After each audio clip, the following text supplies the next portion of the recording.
আমি আর কোনো সত্য গোপন করব না। হ্যাঁ, আমি অমর্ত্যকে ভালোবাসতাম। হ্যাঁ হ্যাঁ হ্যাঁ, আমি অমর্ত্যকে ভালোবাসি।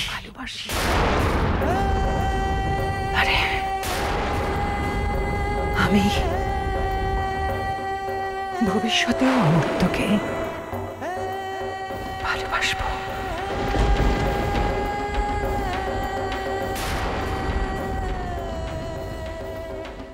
তাই বলে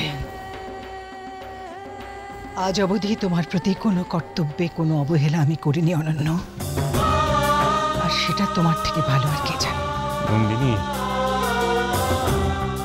স্বামী স্ত্রীর সম্পর্ক শুধু কর্তব্যের উপর নির্ভর করে থাকে না নন্দিনী। একজন স্বামী তার স্ত্রীর কাছ থেকে আর অনেক কিছু চায়, অনেক কিছু।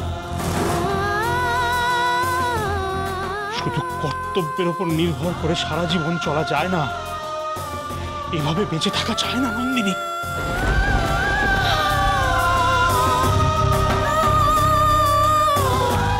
শোনো অনন্য,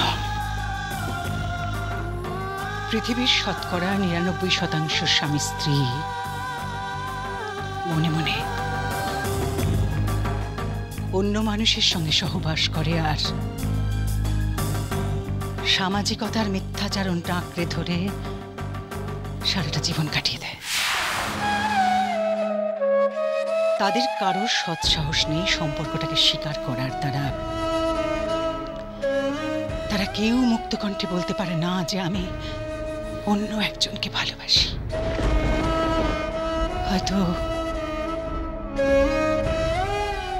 হয়তো আমিও বলতে পারতাম না, বলতে পারিও নি, কিন্তু আজ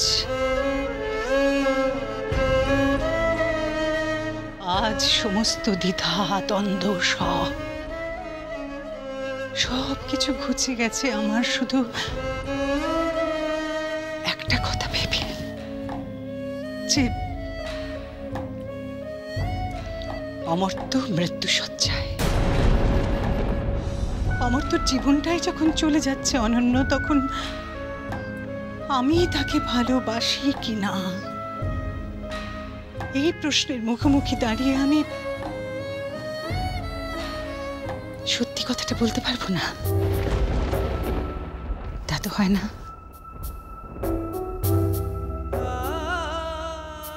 আর আজ যখন অমর্ত্যর কাছে আমার সত্যি আর কিচ্ছু পাওয়ার আশা নেই, তখন এই সত্যি কথাটা বলতে আমার কোনো অসুবিধে হচ্ছে না অনন্য। এরপরেও যদি আমি নিজেকে মানুষ বলে ভাবতে না পারি, তো তাহলে মানে আমি নিজেকে মানুষই ভাবি। আগে বললে না কেন নন্দিনী? অনেক আগেই তো বলতে পারতে এই কথাগুলো। আমি তো তোমাকে মুক্তি দিয়ে দিতাম, কিছুতেই জোর করে আটকে রাখতাম না, বিশ্বাস করো। এটা আগে বললে তো অমর্ত্যর জীবনটা এরকম হতো না, হতো ওই অসহায় মেয়েটাকে, ওই বাড়িটাকে নিজের জীবনে নিয়ে আসতো না নন্দিনী। সেই জন্যই তো অমর্ত্যর জীবনে অন্য কোনো মেয়ের উপস্থিতি আমি সহ্য করতে পারি না অনন্য। সে মূর্খ হোক, নির্বোধ হোক, যত অসুন্দরী হোক না কেন, পারি না। একটা কথা তোমাকে জানানোর ছিল। বাড়ি মিসিং, কোথায় হারিয়ে গেছে কেউ জানে না। ও আর কখনো ফিরবে কিনা তাও জানি না। এই মুহূর্তে অমর্ত্য ছাড়া আমার আর কোনো বিষয়ে আগ্রহ নেই। আমার আর কোনো কথা শুনতে ভালো লাগছে না। এই একটা মানুষের মুখের দিকে তাকিয়ে আমি বেঁচেছিলাম এতকাল, আজ যদি অমর্ত্যর কিছু হয়ে যায় অনন্য, তাহলে আমিও বাঁচবো কিনা আমি বলতে পারি না। তো একটা কথা বলি নন্দিনী, ঈশ্বরের কৃপায় যদি অমর্ত্য এই যাত্রায় সুস্থ হয়ে যায়, তাহলে তাহলে তাহলে তোমরা একসঙ্গে থেকো নন্দিনী। আমি কোনো বাধা দেব না, শুধু একটাই রিকোয়েস্ট, তার আগে অমর্ত্যর মনটা একবার বুঝে নিও। একসঙ্গে থাকার দিনগুলো আমরা পার হয়ে এসেছি অনন্য। এখন শুধু এক প্রগাঢ় নির্ভরতা, সেটুকু পেলেই খুশি আমি। আর সেটাও আমার উপর। সেখানে কোনো তৃতীয় ব্যক্তিকে আমি মেনে নিতে পারবো না। তুমি কি মনে করো নন্দিনী, সবাই সারা জীবন শুধু তোমার টার্মে চলবে, আমাদের কারোর কোনো টার্ম থাকবে না? এতদিন আমি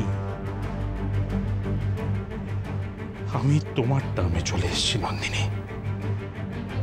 আজকে আমি তোমাকে টার্ম ডিক্টেট করব।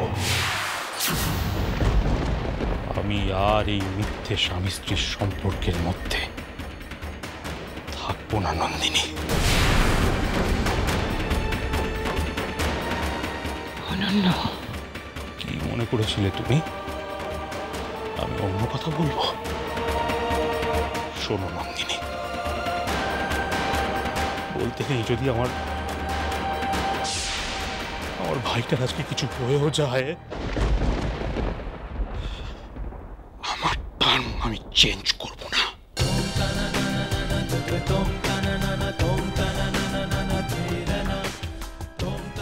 অনন্য,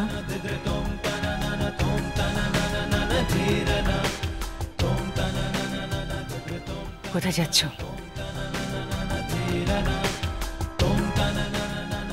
দেখি মেয়েটাকে খুঁজে দেখি, বড্ড মায়া পড়ে গেছে তো।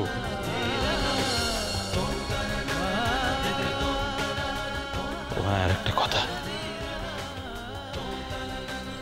এই সিঁদুর টিঁদুর আর পড়ার দরকার নেই, আমার জন্য অন্তত পড়তে হবে না। মানে না পড়লে আমি খুশি হব। আসি।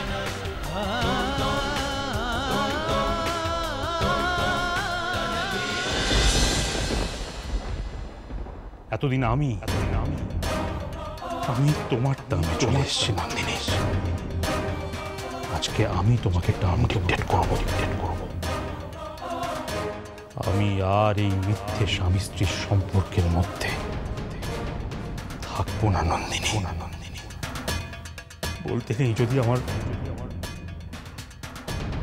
ভাইটার আজকে কিছু হয়েও যায়, আমার টার্ম আমি চেঞ্জ করব না। সিঁদুর টিঁদুর আর পড়ার দরকার নেই। আমার জন্য অন্তত পড়তে হবে না। মানে না পড়লে আমি খুশি হব।